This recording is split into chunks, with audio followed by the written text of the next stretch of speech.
Assalamualaikum warahmatullahi wabarakatuh. Hai everyone, perkenalkan nama saya Cici Nehalia Putri. Saya dari kelas 12E. Nomor absen saya 4 dan saya berasal dari SMA Negeri 1 Saradan.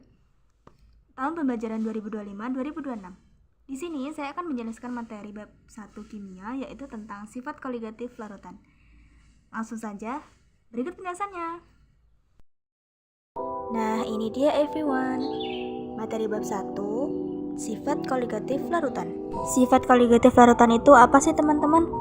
Nah ini nih, sifat koligatif larutan merupakan sifat larutan yang dipengaruhi oleh jumlah partikel zat terlarut yang tidak tergantung sifat dari zat terlarut.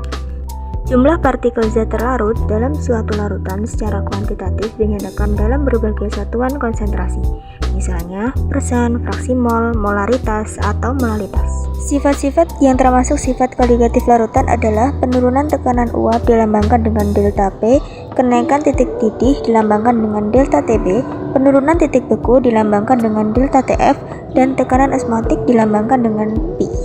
Oh iya teman-teman, yang bentuk segitiga itu dibacanya delta ya. Saya jelaskan satu persatu ya. Yang pertama, penurunan tekanan uap atau delta P. Tahukah kalian teman-teman, air dapat menguap pada berapa suhu derajat Celcius?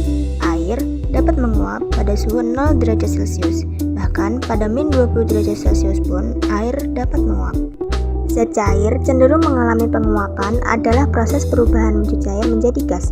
Semakin banyak uap atau gas yang berada dalam permukaan cairan, semakin besar tekanan uapnya. Uap di atas permukaan cairan akan mencapai kejenuhan. Besarnya tekanan uap disebut sebagai tekanan uap jenuh. Penguapan merupakan peristiwa lepasnya molekul-molekul zat cair dari permukaannya. Besar penurunan tekanan uap air akibat adanya zat terlarut disebut penurunan tekanan uap larutan. Menurut hukum Raoult atau Francis Mary Raoult, besar tekanan uap larutan sebanding dengan fraksi mol pelarut dan tekanan uap dari pelarut murninya. Nah, ini adalah rumusnya. Dengan P sama dengan tekanan uap larutan, X fraksi mol, P derajat sama dengan tekanan uap pelarut murni. Sifat yang merupakan sifat koligatif yaitu penurunan tekanan uap larutan delta P dan bukan tekanan uap larutan atau P. Yang kedua, kenaikan titik didih larutan atau delta Tb. Apabila suatu cairan dinaikkan suhunya, maka semakin banyak cairan yang menguap. Suatu ketika, tekanan uap di atas permukaan cairan sama dengan tekanan uap luar. Disebut sebagai titik didih larutan mendidih pada suhu lebih tinggi dari pelarut murni jika mengandung zat terlarut yang sukar menguap. Semakin tinggi tekanan yang dibutuhkan, semakin tinggi pula suhu mendidihnya. Kenaikan suhu ini disebut kenaikan titik didih atau delta Tb. Berdasarkan hukum Raoult, delta Tb sama dengan Kb dikali M, yaitu bergantung pada tetapan pelarut atau Kb dan molalitas larutan atau M. Kita jabarkan lagi dari A, tetapan kenaikan titik didih atau Kb. Tetapan kenaikan titik didih molal atau Kb adalah besarnya kenaikan titik didih untuk 1 mol larutan. Kemudian lanjut B, molalitas. Molalitas menyatakan banyaknya mol zat terlarut di dalam setiap 1000 gram pelarut. Ini adalah rumusnya. Dengan M sama dengan molalitas larutan, N sama dengan jumlah mol, E sama dengan massa pelarut. Lanjut lagi, C menentukan titik didih larutan. Dengan mengetahui nilai kenaikan titik didih molal atau Kb dari pelarutnya, maka nilai kenaikan titik didih dapat ditentukan dengan memperhatikan molalitas larutan. Kb dengan konsentrasi molal atau M dari larutan. Rumusnya, delta Tb sama dengan Kb dikali M. Adapun titik didih larutan merupakan titik didih pelarut ditambah dengan besarnya kenaikan titik didih. Kemudian rumusnya menjadi Tb sama dengan Kb dikali M. Dan apabila dijabarkan lebih lanjut, dapat dinyatakan delta Tb sama dengan Kb dikali M. Oleh karena M merupakan molalitas larutan dengan rumus M sama dengan N dikali 1000 dibagi P. Dan rumus dapat dinyatakan delta Tb sama dengan Kb dikali N dikali 1000 dibagi P. Dengan delta Tb sama dengan kenaikan titik didih molal, Kb sama dengan tetapan kenaikan titik didih molal, N jumlah mol zat terlarut, P sama dengan massa pelarut. Dan lanjut D, penurunan titik beku atau delta T. Seperti halnya kenaikan titik didih penurunan titik beku larutan sebanding dengan tetapan penurunan titik beku molal atau Kf, pelarut dan molalitas larutan. Rumusnya delta Tf sama dengan Kf dikali N dikali 1000 dibagi P. Dengan delta TF sama dengan penurunan titik beku, KF sama dengan tetapan titik beku molal, N sama dengan jumlah mol zat terlarut, P sama dengan massa pelarut. Lanjut ya teman-teman, analisis diagram PT larutan. Diagram PT digunakan untuk menganalisis penurunan titik beku, kenaikan titik didih, dan tekanan uap larutan. Titik beku larutan lebih rendah dari air atau delta TF, dan makin dekat larutan makin ke kiri posisinya. Titik didih larutan lebih tinggi dari delta TB dan makin pekat makin ke bawah posisinya. Tekanan uap larutan lebih rendah dari air atau delta P. Perubahan ini tergambar dari pergeseran garis-garis dalam diagram PT. Lanjut ya everyone. 3. Tekanan osmotik dilambangkan dengan P. Pada tahun 1784, Jean-Antoine Nollet, ahli fisika Prancis, menemukan suatu fenomena.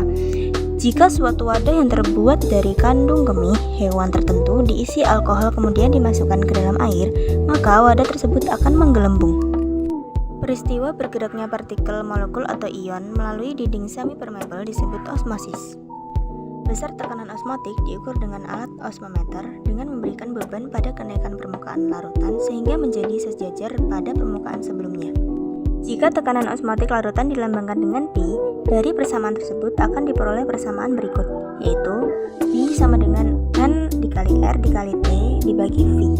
Oleh karena N dibagi V menyatakan konsentrasi molaritas suatu larutan atau M, besar tekanan osmotik suatu larutan dapat dinyatakan sebagai berikut, P sama dengan M dikali R dikali T. Oleh karena N dibagi V menyatakan konsentrasi molaritas suatu larutan atau M, besar tekanan osmotik suatu larutan dapat dinyatakan sebagai berikut, yaitu P sama dengan M dikali R dikali T, dengan P sama dengan tekanan osmotik, M konsentrasi molar atau mol per L, R sama dengan tetapan gas ideal 0,082 L atom atau mol K, T sama dengan suhu mutlak atau K.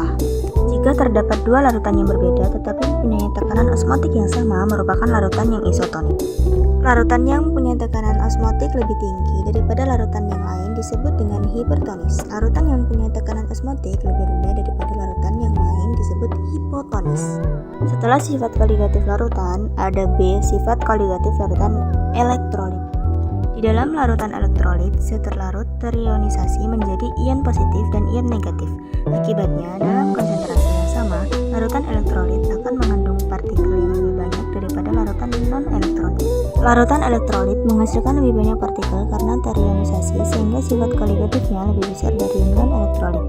Jumlah partikel dihitung dengan faktor Van Hoff dan diberi lambang I kecil. Nah, ini rumusnya teman-teman. Dengan N sama dengan jumlah ion yang dihasilkan dari setiap satu satuan rumus kimia senyawa terlarut, koefisien kanan dan koefisien kiri. A sama dengan derajat ionisasi atau untuk larutan elektrolit kuat umumnya dianggap sama dengan 1. Jadi, untuk larutan elektrolit berlaku persamaan berikut. Saya ada satu contoh soal yang menentukan titik didih larutan. Kita kerjakan bareng-bareng ya. Jadi di sini soalnya sebanyak 9 gram glukosa atau Mr sama dengan 180 dilarutkan ke dalam 100 gram air jika tetapan kenaikan titik didih air 0,52 derajat Celcius atau molal, maka titik didih larutan yang terjadi adalah. Jadi teman-teman, di sini yang ditanyakan adalah titik didih larutan yang terjadi. Langsung saja kita kerjakan ya. Nah, ini dia cara mengerjakannya. Yang pertama, kita tulis diketahui dulu. Tadi yang diketahui adalah N glukosa sama dengan 9/180 sama dengan 0,05 mol.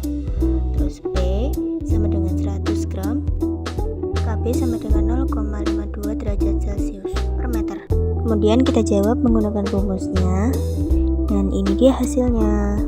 Setelah itu menggunakan rumus kedua, dan inilah hasilnya. Silahkan dicoba dengan soal yang lainnya ya teman-teman. Wah, akhirnya selesai juga ya teman-teman. Terima kasih atas perhatiannya. Semoga bermanfaat untuk kalian. Wassalamualaikum warahmatullahi wabarakatuh.